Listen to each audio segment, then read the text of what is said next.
Greetings, everyone. Welcome back to Donna Dreams. It is Priestess of the African River Eagle, aka Ms.Z, on this channel. If you would, please make sure that you like and subscribe.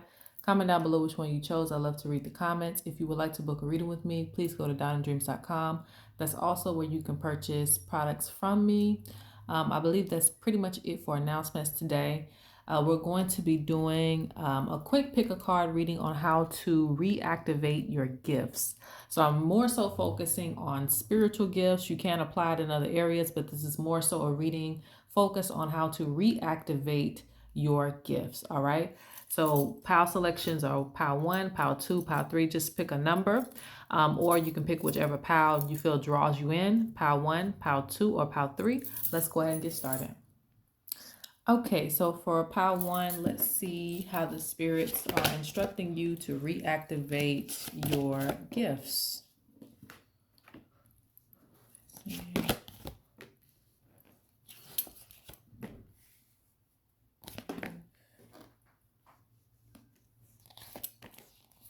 And this is a little more room.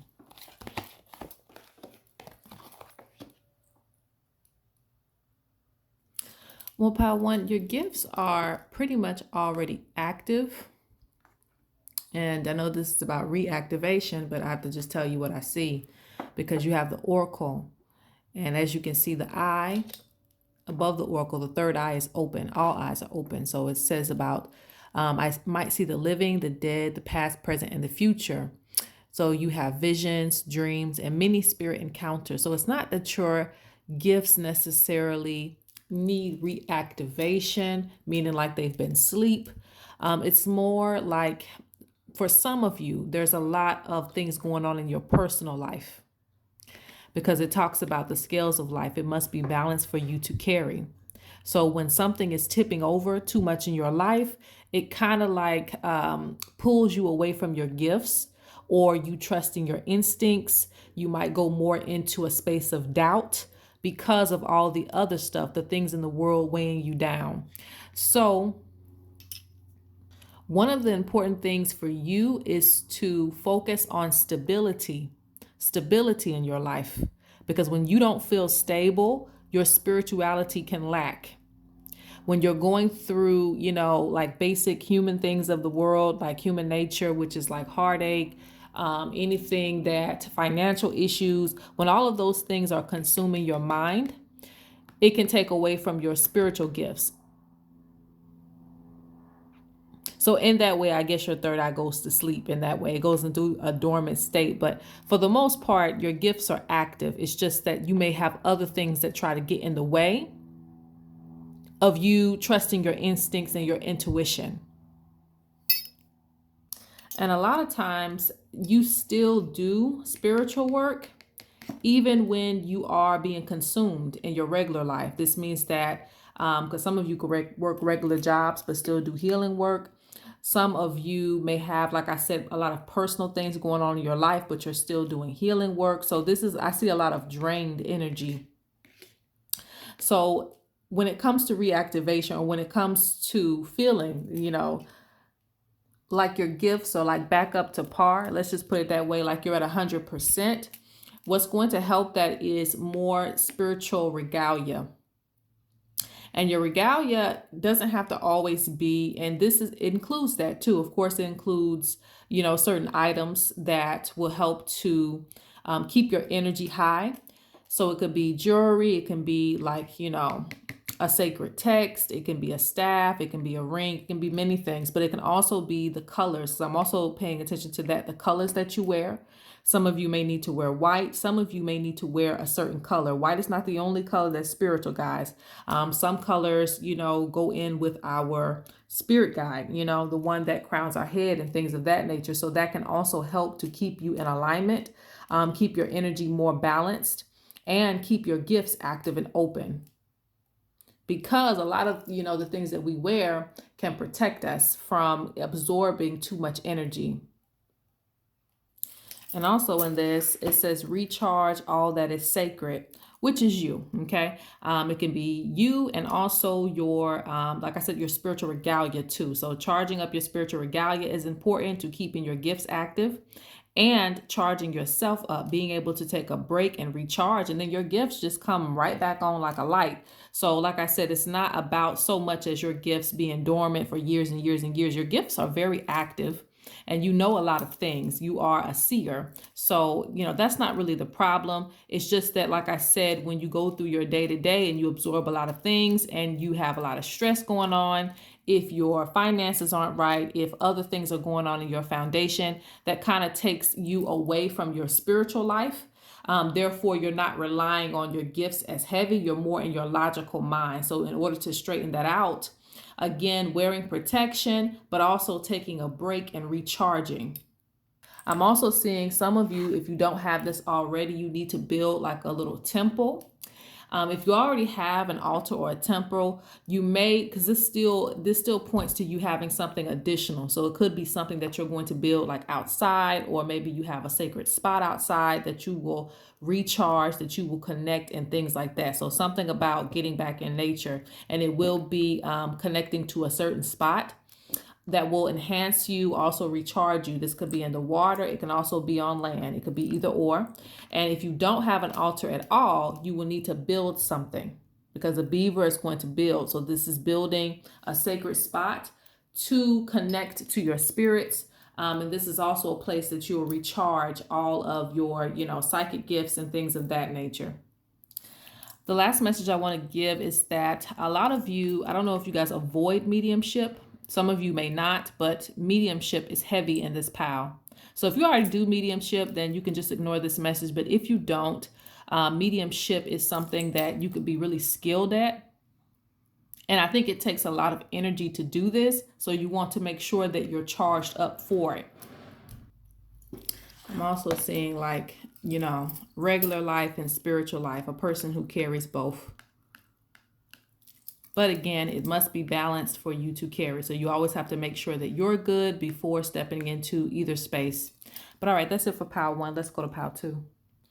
All right, pile 2, let's look at how to reactivate your gifts. Already, I feel like you're going to have to do some healing work.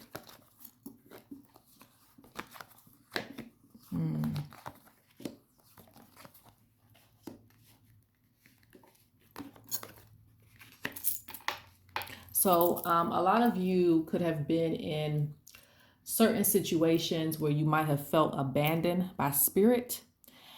And, lack of understanding of what happened during some of these moments in time, especially if it was in your past, like your childhood, you may not have felt protected and other things of that nature, or you might have felt stuck in certain situations where you couldn't get out of them. For some of you, like I said, this could be childhood trauma. For some of you, it's actually going to jail or anything like that. It's, feeling like you had to sit in a situation for way too long without spiritual intervention. And because of this, it kind of creates like a block between you and spirit, or your understanding of spirit. And I'm seeing a lot of things made you stronger. A lot of things that you went through in your life made you very strong. And in some cases, that's why it says learning, uncovering more wisdom. That is a part of the journey when it comes to connecting to spirit. Sometimes putting you in isolation is what can connect you further to the divine, but you have to look at things a different way. And spirit also talks about closing out certain chapters and being born anew. Okay, so it requires a great deal of work when it comes to, because I can see at some point there were a lot of gifts that might have been active with you, especially as a child. But again, when you experience the world and the world around you, it can, make you feel like, okay, no more imaginary friends, no more this, no more that. This is real life. I'm suffering right now. So you kind of get out of those spaces. So I also see, while I see healing, the weird thing is I also see going into isolation is also what helps you to connect to your gifts. When there is silence, when you are away from people, you go into like a meditative state. You can hear your thoughts more clearly. You can also envision things more clearly.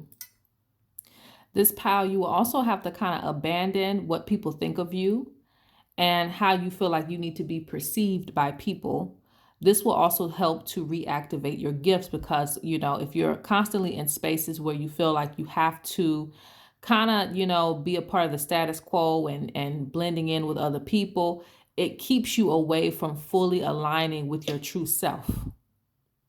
I think also always trying to protect yourself too. Moving in this way, you're not, again, fully embracing who you are and also the gifts that come with that.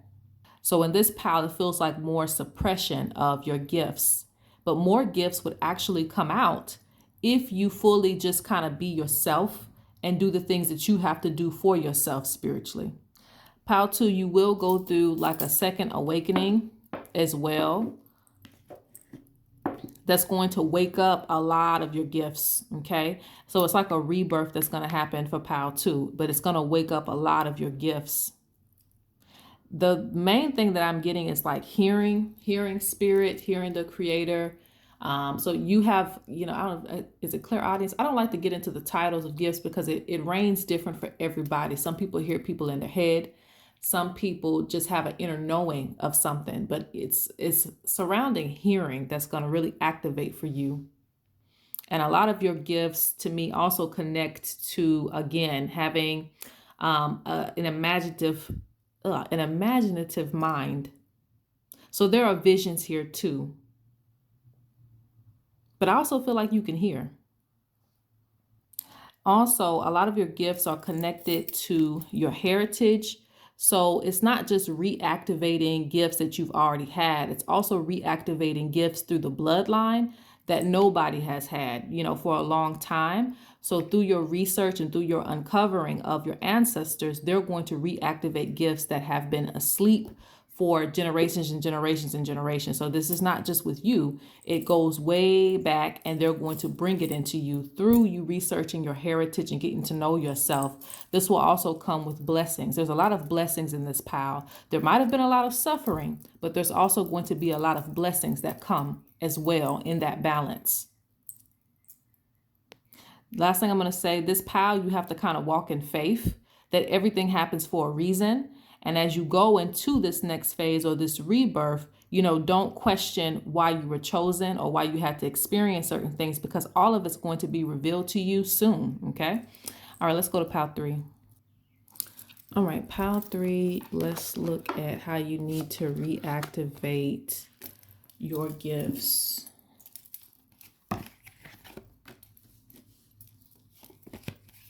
Oof, okay.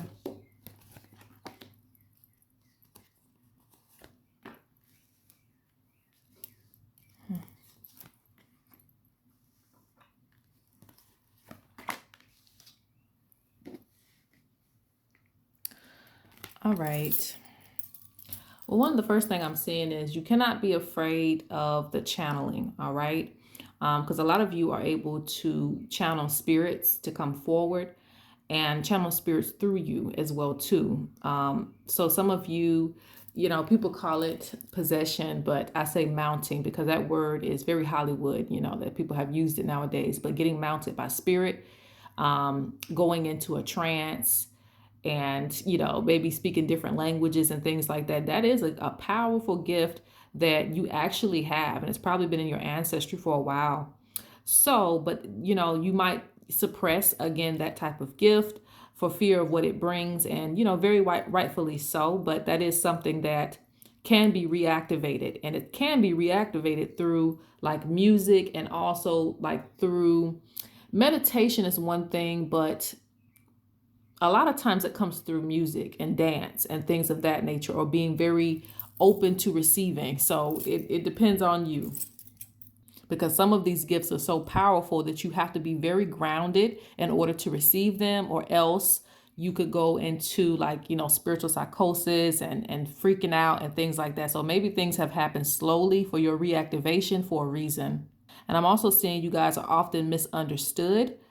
Whew. So that can also like put you in a space where you don't want to go too deep into your gifts, but that is a part of the reactivation, kind of releasing and, opening up to that if you're ready. Yeah, you have primordial gifts that, kind of like go all the way back in the beginning of time, where people didn't have to use words to speak, could communicate just through feeling. But your gifts, like Pal 3 is very powerful. Your gifts are so powerful that it's scary, because I feel like you would be able to see and can tell, like, a witch don't want you to know they're a witch half the time. And I'm not talking about the good witches. I'm talking about like in a way of doing certain things. Like if they're doing hexes and things, they don't want people to know about that. But you would have the power to be able to see those things through reactivation. And, through this process, again, there's a lot of things that you would see. So I feel like spirit, kind of like slowly opens things up for you, because I think that you would have access to a lot of things. In order to reactivate your gifts, you would also have to respect any taboos that have been placed on you by spirit. So this means that some of you may have taboos of not eating certain things, not consuming certain things, even with your eyes. Because again, once you open up this gift, you can see many different things. You could be exposed to many things. So there are taboos that are attached to your gifts. And even when it says primordial, primordial is the water, right? It's here since the beginning. Many of you connected, all of you really, are connected to the water spirits and the temples underneath the water. This is going to be a big assignment for you. So I don't think reactivation for you will happen overnight. It's not even something I could probably just tell you how to do thoroughly, because it is like spirit intervention with POW 3. Meaning they're going to more so like stop it and give it into you in like spurts of things. It's not going to be overnight. It's also going to happen through spiritual commitments, because you have marriage, and so I'm looking at this like a spiritual marriage with your spirit through initiation, through certain agreements that you have as you start to agree to your soul journey. This will also open up gifts for you. And so POW 3, don't be surprised if you're able to do something once, but you're not able to do it again, because a lot of these things are to kind of entice you to look further into things and to, like I said, get acquainted with certain spirits, to initiate, to learn about your taboos before they open it up all the way. And I'm seeing some of you are solo practitioners. You may not have elders and things. So that's why it's very, crucial well, when it comes to you respecting certain taboos, when it comes to you kind of like following a certain order of things, because again, you may not have anybody to rely on or anybody to talk to about some of your experiences. And they don't, like I said, want you to fall into any type of psychosis or you feeling like, you're going crazy, okay? So your reactivation process will be slow, but you have a lot of gifts, POW 3. All right, so I'm going to go ahead and close out there. You guys have a great and wonderful day.